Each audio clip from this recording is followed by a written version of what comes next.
नमस्कार, India voice देख रहे हैं आप और मैं हूं आपके साथ शिवम दुबे। इंडिया वॉइस के खास कार्यक्रम देवभूमि समाचार में आप सबका स्वागत। बुलेटिन की शुरुआत करेंगे बड़ी खबर के साथ। देहरादून से बड़ी खबर आपको बता दें कि मुख्यमंत्री पुष्कर सिंह धामी का दिल्ली दौरा और दिल्ली में चुनावी जनसभाओं का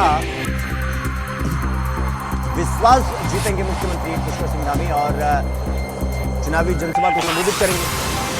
आपको बता दें कि 3 बजे नजफगढ़ में चुनावी जनसभा है मुख्यमंत्री पुष्कर सिंह धामी की और 4:30 बजे दक्षिणी दिल्ली में जनसभा करेंगे। शाम 6 बजे ग्रेटर कैलाश में हुंकार भरेंगे पुष्कर सिंह धामी। बीजेपी प्रत्याशियों के पक्ष में माहौल बना। तो ये बड़ी खबर हम आपको बता रहे हैं, जहां पर दिल्ली में चुनावी जनसभा को मुख्यमंत्री पुष्कर सिंह धामी आप संबोधित करेंगे। और आपको बता दें कि मुख्यमंत्री के जो जनसभा के कार्यक्रम है वो 3 बजे नजफगढ़ में चुनावी जनसभा करेंगे और उसके बाद 4:30 बजे दक्षिणी दिल्ली में जनसभा करेंगे और शाम 6 बजे ग्रेटर कैलाश में हुंकार भरेंगे। तो बीजेपी प्रत्याशियों के पक्ष में माहौल बनाएंगे मुख्यमंत्री पुष्कर सिंह धामी। इस खबर पर हमारे साथ हमारे सहयोगी धनराज गर्ग हमारे साथ देहरादून से जुड़ गए हैं। धनराज, मुख्यमंत्री पुष्कर सिंह धामी की संभावित आज 3 रैली है, क्या कुछ मुख्यमंत्री के कार्यक्रम है और कितने बजे से कार्यक्रम की शुरुआत होगी? बिल्कुल सेम। देखिए, मुख्यमंत्री पुष्कर धामी की लोकप्रियता लगातार बढ़ती हुई नजर आ रही है और इसी का परिणाम है कि दिल्ली में एक बड़ी जिम्मेदारी कहीं न कहीं मुख्यमंत्री पुष्कर सिंह धामी को दी गई है, क्योंकि दिल्ली के जो विधानसभा चुनाव चल रहे हैं उसमें कहीं न कहीं बड़ी जिम्मेदारी मुख्यमंत्री पुष्कर सिंह धामी को दी गई। और इससे पहले भी आप देखिएगा कि कई जनसभाओं को मुख्यमंत्री पुष्कर सिंह धामी वहाँ पर संबोधित कर चुके हैं और कई रैलियां वहाँ पर निकाल चुके हैं। और वही माना जा रहा है क्योंकि उत्तराखंड के तमाम जो प्रवासी हैं काफी सैकड़ों की तादाद में कहीं न कहीं दिल्ली के अंदर रहते हैं और उनको कहीं न कहीं बुझाने के लिए मुख्यमंत्री पुष्कर सिंह धामी का जो युवा चेहरा है वो कहीं न कहीं दिल्ली के अंदर उतारा है। और लगता है कि जो मुख्यमंत्री पुष्कर सिंह धामी लगातार सभाएं दिल्ली के अंदर करते हुए नजर आ रहे हैं, तो उससे कहीं न कहीं सीधा फायदा जो है बीजेपी को विधानसभा चुनाव में दिल्ली में जरूर मिलेगा। और ये देखिए कि आज भी कई रैलियां उनकी रखी गई हैं, 3 जनसभाएं उनकी रखी गई हैं। 3 बजे से उनके कार्यक्रम शुरू होंगे दिल्ली के अंदर, क्योंकि पहला जो कार्यक्रम है वो नवजगढ़ में रखा गया है और नवजगढ़ में कहीं न कहीं वो हुंकार भरते हुए नजर आए हैं। इसके बाद 2 कार्यक्रम और अन्य रखे गए हैं। वो देखा जाए कि जो एक कार्यक्रम है 4:30 बजे रखा गया है, तो वही तीसरा कार्यक्रम जो है वो 6 बजे रखा गया है। तो इससे कहा जा सकता है कि जो मुख्यमंत्री पुष्कर सिंह धामी की लगातार लोकप्रियता बढ़ रही है, उसी का परिणाम है कि दिल्ली के अंदर इतनी बड़ी जिम्मेदारी यानी कि चुनाव प्रचार की जिम्मेदारी मुख्यमंत्री पुष्कर सिंह धामी को सौंपी गई और लगातार वो उस जिम्मेदारी को निभाते हुए भी नजर आ रहे हैं। और जिस तरीके से ये जनसभाएं ताबड़तोड़ दिल्ली के अंदर की जा रही है, तो कहीं न कहीं इससे लाभ सीधा बीजेपी को जरूर मिलेगा। धनराज, चूंकि चुनाव किसी भी राज्य का हो, स्टार प्रचारकों की लिस्ट में मुख्यमंत्री पुष्कर सिंह धामी आपको दिख जाएंगे। वो दिल्ली में भी होता हुआ दिखाई दे रहा है स्टार प्रचारकों की लिस्ट में। और दिल्ली में तो उत्तराखंड वासी काफी भारी संख्या में रहते हैं और ऐसे में मुख्यमंत्री का आना और ये लगातार रैलियां करना, यानी कि मुख्यमंत्री पुष्कर सिंह धामी का वो इम्पैक्ट है जिसकी वजह से उनको स्टार प्रचारकों की सूची में जारी कर दिया गया है और उनकी बातों का इतना प्रभाव है कि अगर मुख्यमंत्री ये 3 रैली करते हैं तो यहां पर उनके स्ट्राइक रेट के मुताबिक स्थिति और बेहतर हो सकती है और इसीलिए मुख्यमंत्री पुष्कर सिंह धामी को आज उतारा गया। बिल्कुल सीएम, देखिए जिस तरीके से हम देखते हैं लगातार कि चाहे चुनाव कहीं का भी, चाहे जम्मू कश्मीर का चुनाव हो, दिल्ली का चुनाव हो, यूपी का चुनाव हो या कहीं का भी चुनाव हो, तो कहीं ना कहीं स्टार प्रचारकों में मुख्यमंत्री पुष्कर सिंह धामी का नाम जरूर शामिल होता है, क्योंकि एक लोकप्रियता कहीं ना कहीं मुख्यमंत्री पुष्कर सिंह धामी की यहाँ पर बढ़ी है। और लगातार आप देखते भी होंगे कि चुनावों के अंदर किस तरीके से मुख्यमंत्री पुष्कर सिंह धामी को जिम्मेदारी सौंपी जाती है। और इसी तरीके से देखेंगे कि दिल्ली के अंदर जो जिम्मेदारी मुख्यमंत्री पुष्कर सिंह धामी को सौंपी गई है, क्योंकि आप देख रहे होंगे कि दिल्ली के अंदर उत्तराखंड के जो प्रवासी हैं वो सैकड़ों की तादाद में रहते हैं और कहने से उनका प्रभाव डालने के लिए मुख्यमंत्री पुष्कर सिंह धामी को जिम्मेदारी सौंपी गई है। और लगातार उस जिम्मेदारी को कहीं ना कहीं मुख्यमंत्री निभाते भी हैं और हम देखते भी हैं कि जो जनता है वो कहीं ना कहीं मुख्यमंत्री पुष्कर सिंह धामी को सुनने के लिए बेताब भी रहती है और जब भी उनका कहीं भाषण होता है या रैली होती है तो उसमें जरूर सम्मिलित होती है। तो इससे कहा जा सकता है कि कहीं ना कहीं दिल्ली की जो बीजेपी की स्थिति है वो और भी बेहतर होती हुई नजर आएगी और हो सकता है कि इस बार दिल्ली के अंदर जो बीजेपी है वो अपनी सरकार बना सकती है। धनराज, जब चूंकि आज मुख्यमंत्री का दौरा प्रस्तावित हो चुका है और 3 बजे नजफगढ़, 4:30 बजे दक्षिणी दिल्ली और शाम 6 बजे ग्रेटर कैलाश में उनकी जनसभा है, मुख्यमंत्री स्टैंड अलोन आज वार प्रहार करने वाले हैं कांग्रेस पार्टी और आम आदमी पार्टी पर, या फिर उत्तराखंड के और भी नेता हैं जो मुख्यमंत्री के साथ दिल्ली आज पहुंचेंगे जनसभा में? बिल्कुल सीएम, देखिए ये लाजमी है कि जब भी चुनाव होता है तो कहीं ना कहीं आरोप प्रत्यारोप जरूर लगते हैं, और अब मुख्यमंत्री पुष्कर सिंह दिल्ली पहुंचे हैं तो कहीं ना कहीं वो वहां पर कांग्रेस हो या आम आदमी पार्टी हो, सबसे ही कहीं ना कहीं निशाना साधते हुए नजर आएंगे। क्योंकि दिल्ली के अंदर अभी देखा जाए तो अभी तक जो है आम आदमी पार्टी की सरकार से तो लाजमी है कि आम आदमी पार्टी को कहीं ना कहीं कटघरे में खड़े करने का काम मुख्यमंत्री पुष्कर सिंह धामी जरूर करेंगे। और आपने बात की अन्य नेताओं की, तो उत्तराखंड से कोई ऐसा नेता नहीं है कि जो उनके साथ गया हो, लेकिन ये लाजमी है कि दिल्ली के कुछ नेता और जो प्रत्याशी वहां पर बनाए गए हैं वो उनके साथ जरूर मौजूद रहेंगे। और इसके साथ ही आप देखिएगा कि तमाम जो कार्यकर्ता है वो वहां पर मौजूद रहने वाले हैं और तमाम जो जनसभा को संबोधित करेंगे। तो उसके बाद देखने वाली बात होगी कि कितना प्रभाव कहीं ना कहीं मुख्यमंत्री पुष्कर धामी उन पर छोड़कर आते हैं। धनराज, अगर हम चूंकि मुख्यमंत्री का हरियाणा ले लें या जम्मू कश्मीर ले लें, महाराष्ट्र ले लें, उत्तर प्रदेश ले लें, या हाल के दिनों में जितने भी विधानसभा चुनाव अभी संपन्न हुए हैं, हर जगह मुख्यमंत्री पुष्कर सिंह धामी जाते हैं और उनका स्ट्राइक रेट, उनकी क्रेडिबिलिटी, उनके शब्दों की धार वो साफ तौर पर जनसभा में दिखाई देती है और उसका एक इंपैक्ट आंकड़ों के जरिए वो हमें देखने को भी मिलता है। यानी कि मुख्यमंत्री का ये जो पुष्कर सिंह धामी को जो ये जिम्मेदारी दी गई है, अगर ये रैली उतनी इंपैक्टफुल हो जाती है जितना कि आमतौर पर मुख्यमंत्री पुष्कर सिंह धामी का इंपैक्ट है, तो यानी बीजेपी 19 से 20 की कदम पर वो बढ़ जाएगी। बिल्कुल सीएम, देखिए मुख्यमंत्री पुष्कर धामी ने अभी तक जहाँ पर भी रैलियां की हैं, चुनावी रैलियां की हैं, तो वहाँ पर कहीं ना कहीं सफलता हासिल हुई है। यानी कहा जा सकता है कि वहाँ पर प्रत्याशी जरूर जीता है, चाहे वो हम जम्मू की बात करें या हरियाणा की बात करें या अन्य जगहों की बात करें। तमाम जगहों पर जहाँ पर भी मुख्यमंत्री पुष्कर धामी जनसभा को संबोधित करते हैं या फिर रैली निकालते हैं तो वहाँ पर प्रत्याशी जरूर जीतता है। तो इसी तरीके से कहीं ना कहीं दिल्ली के अंदर भी कहीं ना कहीं प्रभाव जो मुख्यमंत्री पुष्कर धामी का है वो झलकता हुआ नजर आएगा। और लाजमी है कि कहीं ना कहीं वो जो उम्मीद मुख्यमंत्री पुष्कर धामी लगाकर कहीं ना कहीं भाषण देते हैं या फिर कहा जाए कि जो निशाना विपक्ष को साधते हैं तो वो कहीं ना कहीं उनके काम आता है। और ये कहा जा सकता है कि बीजेपी कहीं ना कहीं जरूर वहां पर बढ़त बढ़ाएगी, क्योंकि मुख्यमंत्री पुष्कर धामी का चेहरा एक ऐसा चेहरा है कि युवा चेहरा है और जिसको लेकर कहीं ना कहीं युवा। ठीक है धनराज, बहुत बहुत धन्यवाद आपका हमसे जुड़ने के लिए और जानकारी हमारे साथ साझा करने के लिए। तो मुख्यमंत्री पुष्कर सिंह धामी के चुनावी जनसभा में डिमांड एंड सप्लाई वर्क करता है। डिमांड बढ़ जाती है, मुख्यमंत्री पुष्कर सिंह धामी की सप्लाई बीजेपी का शीर्ष नेतृत्व बढ़ा देता है और वही एग्जाम्पल हमें दिल्ली में देखने को मिल रहा है। रुकेंगे एक छोटे से ब्रेक के लिए, खबरों का सिलसिला जारी है, फौरन लौट रहा है। तो ब्रेक के बाद एक बार फिर आप सबका स्वागत है मेरे साथ। रुक करेंगे अगली और बड़ी खबर की ओर, महाकुंभ को लेकर सबसे बड़ी खबर आपको बता दें कि भगदड़ के बाद अब हालात को काबू में कर लिया गया है। श्रद्धालुओं का स्नान जारी हो चुका है और उत्तराखंड से भी श्रद्धालु महाकुंभ पहुंचे। मौनी अमावस्या पर स्नान के लिए भारी भीड़ देखने को मिल रही है और सीएम धामी ने हादसे पर शोक जताया है। उत्तराखंड वासियों के लिए टोल फ्री नंबर जारी किया गया है और सीएम धामी के आदेश पर यह नंबर जारी किया गया है। महाकुंभ के हालात पर प्रधानमंत्री मोदी और मुख्यमंत्री योगी आदित्यनाथ की सीधी नजर बनी हुई है। तो इस खबर पर हमारे साथ इंडिया वॉइस के चैनल हेड अवनीश प्रेमी जी हमारे साथ जुड़ गए हैं। अवनीश जी, जिस तरह से बीती रात में कुंभ में ये भगदड़ हुआ, अब उसको लेकर मुख्यमंत्री पुष्कर सिंह धामी ने शोक भी जताया है और टोल फ्री नंबर भी जारी किया है। क्या कुछ जानकारी आपके पास? देखिए शिवम, क्योंकि उत्तराखंड से भी कुंभ का नाता रहा है, हरिद्वार में कुंभ होते हैं, उसके साथ साथ उज्जैन और तो प्रयाग में होते हैं, तो कहीं ना कहीं बहुत कनेक्टिविटी दोनों स्टेट के अंदर है। यही कारण है कि काफी संख्या में जो साधु संत हैं वो पहुंचे हैं प्रयागराज हरिद्वार से कुंभ में हिस्सा लेने के लिए। बहुत सारे सामाजिक लोग पहुंचे हैं। पुलिस फोर्स उत्तराखंड की गई है क्योंकि उसको हरिद्वार में कुंभ कराने का अनुभव है और इससे पहले भी उत्तराखंड पुलिस वहां पर जाती रही है।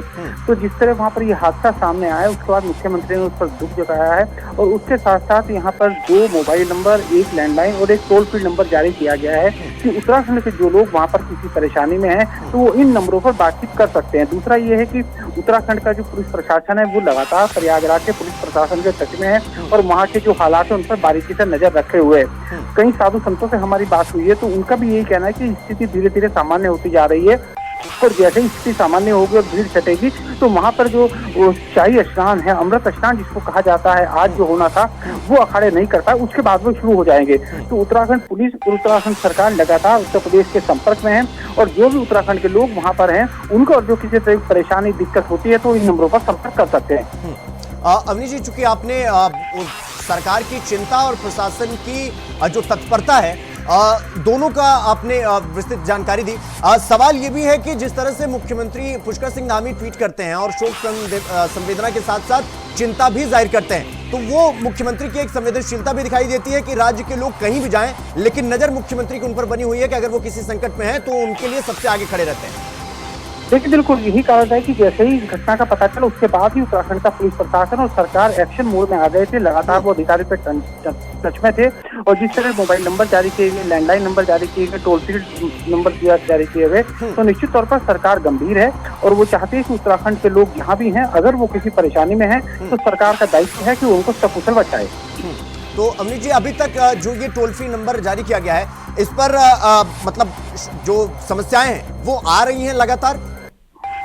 देखिए, कुछ लोगों ने फोन अभी किए हैं। टोल फ्री नंबर मैं आपको बता दूं 1070 नंबर है, हम अपनी स्क्रीन पर भी इसको डाल सकते हैं और कोई परेशानी दिक्कत हो तो इस नंबर पर उत्तराखंड के लोग संपर्क कर सकते हैं। दूसरा मैं आपको बता दूं, क्योंकि हरिद्वार में भी साधु संत काफी संख्या में रहते हैं, तो वो भी पहुंचे हुए हैं प्रयाग में स्नान के लिए और इसके साथ काफी संख्या में लोग और पुलिस प्रशासन के अधिकारी भी वहां पर मौजूद हैं। जी ठीक, अवनीश जी बहुत बहुत धन्यवाद आपका हमसे जुड़ने के लिए और तमाम जानकारी, महत्वपूर्ण जानकारी हमारे साथ साझा करने के लिए। तो 1070 ये नंबर है टोल फ्री, इसलिए हम फुल स्क्रीन पर चला रहे हैं। आप ये नंबर देख सकते हैं और अगर आप प्रयागराज में स्नान करने पहुंचे और किसी प्रकार की आपको समस्या है, सहायता आप लेना चाहते हैं, तो आप ये टोल फ्री नंबर डायल कर सकते हैं और उत्तराखंड, आपका राज्य, आपके साथ कंधे से कंधा मिलाकर खड़ा है और मुख्यमंत्री पुष्कर सिंह धामी सभी के लिए चिंतित हैं और सभी के लिए तत्पर और तैयार, उनको व्यवस्था पहुंचाने के लिए, उनको सुरक्षित बचाने के लिए। रुक करेंगे अगली खबर की ओर।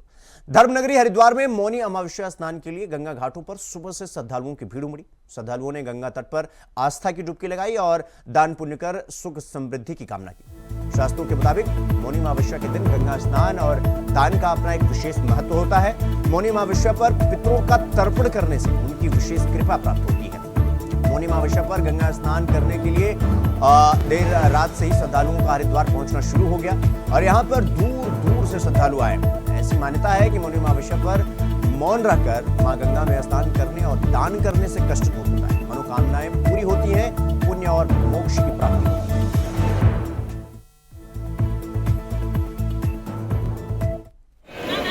माघ मास के अमावस्या में पड़ने वाली अमावस्या मौनी अमावस्या कहलाती है।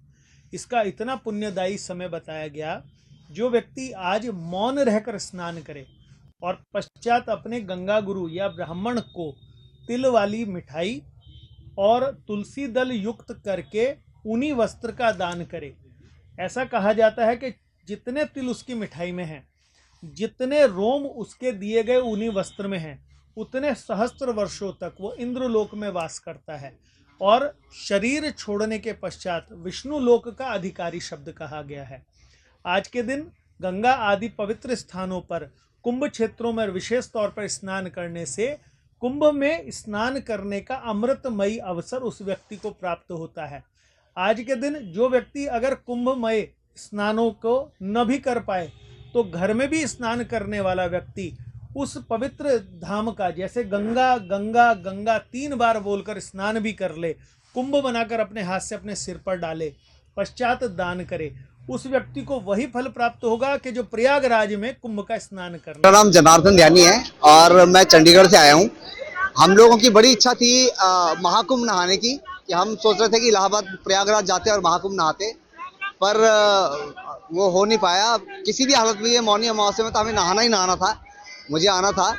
हम एक दिन के लिए आए, बेशक एक दिन रात को रुके, क्योंकि मेरे परिवार तो सुबह शाम को नहा लिया था कल, पर मेरी बहुत बड़ी इच्छा थी कि मैं सुबह मौनी अमावस्या की सुबह जो सुबह 5 बजे 4 बजे का जो पहला ब्रह्म मुहूर्त का स्नान होता है, मैं ब्रह्म मुहूर्त का स्नान करूं। अपनी वाइफ और बच्चे को लेकर के मैं आया हूं और धन्य हो गए, सचमुच में धन्य हो गए। गंगा जी का स्नान करके मौनी अमावस्या का शायद सालों साल याद रहेगा ये पर्व जो है। 140 साल बाद ये महाकुंभ आता है। उस महाकुंभ में प्रयागराज ना सही, लेकिन इतने किस्मत वाले तो हम लोग हैं कि हम मौनी अमावस्या में कम से कम हरिद्वार नहा पाए। तो स्नान करके तो बहुत अच्छा लग रहा है, लाइक काफी पॉजिटिविटी आई है और बस यही बरकरार रहे पॉजिटिविटी। हर हर गंगे। बस विल पावर थी हमारी, वो करने की। गंगा जी में लाइक हमें प्रोवोकेशन मिलता है कि हम लोग जाएं और स्नान करें, इतने लोगों को देख के आस्था है अंदर। तो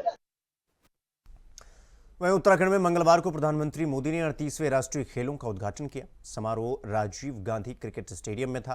प्रधानमंत्री मोदी रथ पर सवार होकर स्टेडियम में प्रवेश किया उन्होंने, और प्रधानमंत्री मोदी के साथ मंच पर मुख्यमंत्री पुष्कर सिंह धामी, केंद्रीय खेल राज्य मंत्री खड़से, विधानसभा अध्यक्ष खंडूरी और पीटी उषा भी मौजूद हैं। और सीएम धामी ने प्रधानमंत्री को बुके, टोपी और शॉल भेंट किया। प्रधानमंत्री मोदी ने खिलाड़ी लक्ष्य सेन, मनीष रावत, जसपाल राणा, सुरेंद्र कनकासी, हंसा मनराल, हितेंद्र रावत, सुभाष राणा और मनोज सरकार से भी मुलाकात की। इस दौरान प्रधानमंत्री मोदी प्रदेश में यूसीसी को लेकर क्या कुछ कहा, सुनिए।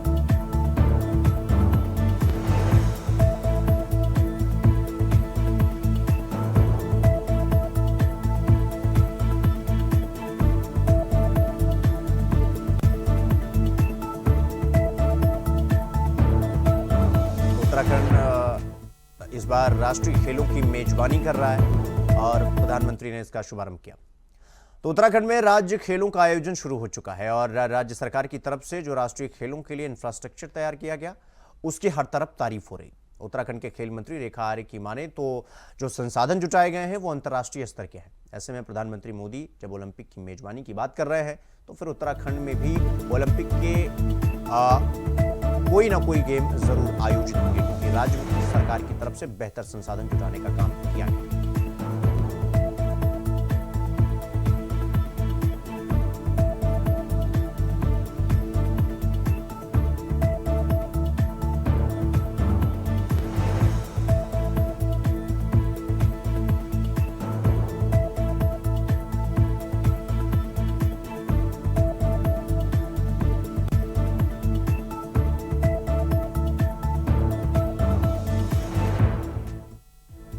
हम लोगों ने डेवलप कर दिया है।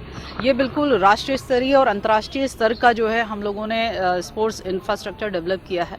यदि चाहे वो स्विमिंग का देख लेंगे, यदि हम शूटिंग रेंज का देख लेंगे, यदि हम अपने रेसलिंग का देख लेंगे, यदि हम मल्टीपर्पज़ हॉल देख लेंगे, तो मैं समझती हूँ कि साई के बहुत सारे अधिकारी यहाँ पर आए हैं और मैं समझती हूँ कि उत्तराखंड भारतीय ओलंपिक संघ से भी कई लोग यहाँ पर आए हैं, जिन्होंने यहाँ के संसाधनों को देखते हुए इस बात की खुशी जाहिर करी है कि ये संसाधन जहाँ आज हमारे बच्चों को राष्ट्रीय खेलों में समर्पित हो रहे हैं, इसके अलावा आने वाले समय में ये बच्चों के लिए आगे भी इसकी लेगेसी प्लान बनी रहे, उसके लिए विभाग तैयारी भी करे हुए है। इसके साथ ही ये भी उम्मीद करते हैं कि इन राष्ट्रीय खेलों के बाद में 2025 में उत्तराखंड में हो रहे हैं, 2026 में जहाँ कहीं भी होंगे, तो यहाँ भी लगातार उत्तराखंड में जो है राष्ट्रीय खेल आयोजित होते रहेंगे। और मेरी तो ये उम्मीद है और मुझे पूरी आशा भी है कि जिस प्रकार से भारत जो है ओलंपिक 2036 अपने यहाँ कराने के लिए प्रयासरत हैं और निश्चित रूप से प्रधानमंत्री मोदी जी के मार्गदर्शन में सफलता मिलेगी, ऐसा विश्वास भी है। तो मुझे उम्मीद है कि अपने उत्तराखंड में ओलंपिक गेम्स भी जो है इस लेवल के हम लोगों ने संसाधन विकसित किए हैं कि ओलंपिक गेम्स भी जो है उत्तराखंड में अपने किसी न किसी जनपद में हमको होते हुए दिखाई देंगे।